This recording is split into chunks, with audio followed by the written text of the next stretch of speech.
It's the middle of the day on the Supreme Kai planet. Nappa and Ranitz were training as per usual. However, all of a sudden, a visitor appeared. Zamasu. Kibito Kai and Supreme Kai were surprised. Zamasu wasn't one to visit other gods. Zamasu immediately noticed the Saiyans and questioned the two Kais. Why were there two mortals here? Supreme Kai explained that they helped save the universe from Majin Buu. It was a reward for them. Zamasu glared and proceeded to talk to them with ease. Then, as soon as they turned their back, Kibito cries as he gets slashed down the center of his back. The Kais and Saiyans are shocked, but then the Saiyans get excited. Nappa transforms to a Super Saiyan 2 and sends the Kai flying. Zamasu makes a remark about how Nappa is a brute and couldn't beat Zamasu. And while Nappa is a lot stronger, Zamasu used his technique and small frame to counter and cut Nappa. But he's just too weak, and is sent flying. Nappa then raises his fingers and causes an explosion that would have killed the Kai. But it didn't. Ranitz pushes Nappa aside and calls him soft before turning into a Super Saiyan 2. He throws a Saturday Crush at Zamasu, who doesn't try to move. Instead, he's unharmed. Everyone's confused, and Ranitz scoffs, transforming into a Super Saiyan 3. However, even in that form, he can't hurt Zamasu. Supreme Kai teleports himself and other Kai to Beerus' planet, where Whis and Beerus would quickly reappear with Goku and Vegeta. Beerus is pissed that someone would dare try to kill him, and begins to beat the shit out of Zamasu. Every time he tries to leave, he would be cut off by Beerus kicking his ass. This continues until Whis creates a seal and uses it against Elder Kai, and seals Zamasu away. Now, why did I very briefly go over the Zamasu arc in this case, and basically not include Goku Black? Well, without time travel, I don't think Zamasu would have wished for immortality, but I felt like it would have been more useful than stealing Vegeta's body, which he would have done in this situation, since Vegeta was the one he saw with God Ki. However, if he did that, he would have been attacked pretty damn quickly by Pishi, and then Vegeta would be revived. Either way, this arc is realistically not very interesting, and since this arc is absolute dog shit anyways, I don't think any of us care. So, it's a lot better in the manga, to be fair. Anyway, this moves on to the top. But SMDBZX, how does the Tournament of Power happen? No one became friends with Zeno. Well, we just never went over it. And for the sake of plot, Neptune had actually visited Zeno and suggested the idea. Because Neptune knows things. So, here's how we're doing this. I'm not going over every single fight. I will only be going over the major events briefly. And skipping the rest. Because there are 80 fighters in the Tournament of Power. You don't remember most of their names. I bet you struggle to remember anyone who isn't Jiren, Dispo, and Top. So I don't see the reason to go over every single fight that would happen in said Tournament of Power. We also don't want to sit here for that long. And besides, we're following the manga continuity, and in the manga continuity, most of the participants get knocked out within the first few minutes. So, you know, it's very different from the anime, but let's go over our team, shall we? Our first team member is obviously Pishi. She's the strongest person in this continuity. At this point, she's learned how to access her SDD form, Saiyan Drive Divinity, making her twice as strong as completed Super Saiyan Blue. I don't think I've ever specified this or not, but yes, when I refer to Super Saiyan Blue, I refer to completed Super Saiyan Blue because this is the manga continuity. Kaioken and kind of evolution don't exist in this continuity. Next is Goku and Vegeta, who would have completed Super Saiyan Blue. There's not much to say here. They're likely a little stronger than in canon, but not a noticeable amount. Then we have Neptune, Block, Noir, and Vert, who all have access to their next form. The transformation multiplier is equivalent to Super Saiyan Blue, or completed Super Saiyan Blue. However, their base forms are weaker than the Saiyans, which would, by proxy, make them weaker than completed Super Saiyan Blue users. After that, we have Gohan and Trunks. While they don't have much actual combat experience with cooler being their first, and by their first, I mean Gohan's first actual villain. They are far stronger than most of the people in their universe. Gohan being a Super Saiyan 4, and Trunks having his ultimate form. He was slacking off quite a bit, but after training in the time chamber upgraded by a now young Kami, he and Gohan got some last-minute training to throw off the rust, and get stronger, of course. That brings us to member number 10, our final member, which would be Plutia/Iris Heart. Unfortunately, she is by far the weakest on this team, because HDD is equivalent to Super Saiyan. Gohan and Trunks are relatively even as Super Saiyan 4/Ultimate, which is over 100 times stronger than Super Saiyan 3. And then everyone else is Super Saiyan Blue level or above. So, yeah, Iris Heart is by far the least valuable member of this team. However, she is far stronger than Piccolo. Rest in peace, Green Man. Maybe next What If. And technically, Raditz and Nappa are Super Saiyan 3, as Super Saiyan 3s, are stronger than Iris Heart, but they're ugly. And Raditz got a heart attack. I'm just kidding. But it's Dragon Ball Super X Neptunia, so I wanted to put the Neptunia characters in. I mean, you saw them fight Zamasu. Don't blame me, okay? Blame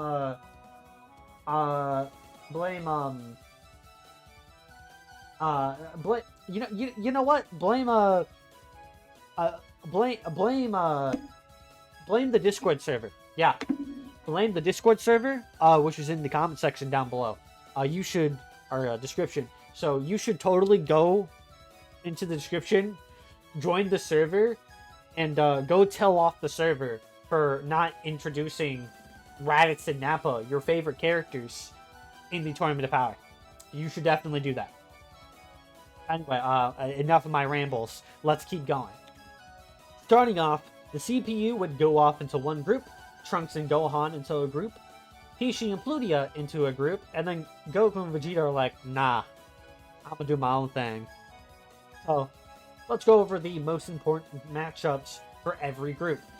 Our first fight that we are going to be covering is Pishi and Plutia versus Universe 2's Ribrianne Kakunsa. I don't know how to say her name. The hot cat lady, okay? That's who I'm talking about. The hot cat lady. And Rosie. They mentioned that, you know, Plutia and Pishi are really cute for an evil universe who threatened to get the rest erased. Plutia would rather they just didn't fight. I mean, she'd rather be going to take a nap right now. But Pishi, on the other hand, with no provocation, starts blasting. You know, she uses Vegeta's technique. It's mostly Pishi fighting, to be honest. I mean, Plutia is trying, but Plutia in her normal form is not much of a fighter. She can hit hard, but she's mostly just swinging around a plushie, or I don't know, a rock. They can the CPU can materialize weapons, so their weapons are allowed, but I don't know what Plutia would be doing in this situation. You just have to use your imagination. Eventually, the trio transforms, and in response, Pishi and Plutia use HDD. Been a while since you saw Pishi do that, huh? When's the last time we saw Yellowheart? Like, episode 6 of DBZxNEP? Anyway, the Magical Girls and HDD are on Super Saiyan level, give or take, and thus, even though Iris is actually helpful, they're on the back foot. Yellowheart gets pouty because her personality still changes and glows brightly, giving a shout as she powers up into her SDD form. Now in SDD, everyone is shocked aside from Universe 6. No one knew they could access the God Key since the 7 vs 11 tournament is only in the anime. SDD Pishi then does some overdramatic moves and sends the three girls flying off the ring. And the two would then return to their normal forms and head off to fight elsewhere. Goku battles off against Universe 3. He starts having a hard time. It is literally the whole team targeting Goku. Goku turns to a Super Saiyan because he's being overwhelmed. But eventually, Maji Tayo gets a hold of him. Goku was then forced to transform into a Super Saiyan 3. Remember, Goku also has a tail in this What If, so learning the transformation from Gohan Raditz, Nappa, etc. wasn't very hard for him. I mean, he learned it just for shits and giggles. With Super Saiyan 3, he starts to foderize the Universe 3. Even the mightiest Kato Persa stood no chance. Eventually, they're forced to combine into the mighty Ami Laza. Unfortunately for him, though, this is the manga version where he's weak as hell. So Goku just quickly transforms into Super Saiyan Blue and takes him out of the arena with one kick, revealing that he too can use God Ki, and taking out Universe 3 all at once. As Gohan and Trunks take out a few fodder members of Universe 4, they are assisted by Universe 6's Kaba, followed by 2 females. Kaba confirms if Gohan is a Saiyan too, and Gohan tells him that both him and Trunks are half Saiyans, Gohan being a Saiyan CPU, and Trunks being a Saiyan human. Kaba would then comment that he was surprised Universe 7 had Saiyans and CPUs as well. What were we going to say next? They also have Namekians? Gohan would then be confused. What did he mean by CPU 2? Khalifa, though, quickly dismisses this question before he can get an answer, and asks if Trunks and Gohan are ready to fight. And of course, they accept. Now, there's technically a bit of a plot hole here of how he got Caulifla and Kale to join the Tournament of Power without Super Saiyan. But, I don't know. Let's just say he bribed them somehow. I don't know. At first, they're all pretty even, until Kaba tells them to stop holding back. Gohan and Trunks would then both turn into Super Saiyan, a form that technically Kaba has not seen, because he only saw 2, 3, 4. He didn't see the first level. And they begin to wipe the floor with those two. Kale would then interfere, because in the manga she's actually a super secret badass, but was actually quickly spin-kicked by Trunks and sent away. Even if Kale is a lot stronger in the manga, she has no chance against Trunks as a Super Saiyan. Unless Kale were to transform into her legendary form after both Kaba and Caulifla were knocked out of the tournament with Ki Blast. Trunks and Gohan are quickly overwhelmed by Kale's transformation, quickly getting thrown around and overpowered. Gohan transforms to a Super Saiyan 4, while Trunks turns to his ultimate form. It's then that the tables turn, as Kale isn't able to keep up with the power of both of them. Despite this, Kale still lets off an uncontrollable amount of power, even knocking out some of the other contestants in the process, though no one from Universe 7. Gohan and Trunks combine a Gallic Gun with the Kamehameha for engulfing and defeating the legendary Super Saiyan. So we don't get Kefla in this, but I didn't think it made sense for it to happen in this continuity. So, again, we'll move on. As Vegeta takes out even more Universe 4 fodder, he approaches him and wants to settle the score. Vegeta transforms to a Super Saiyan God and says that he's got stronger.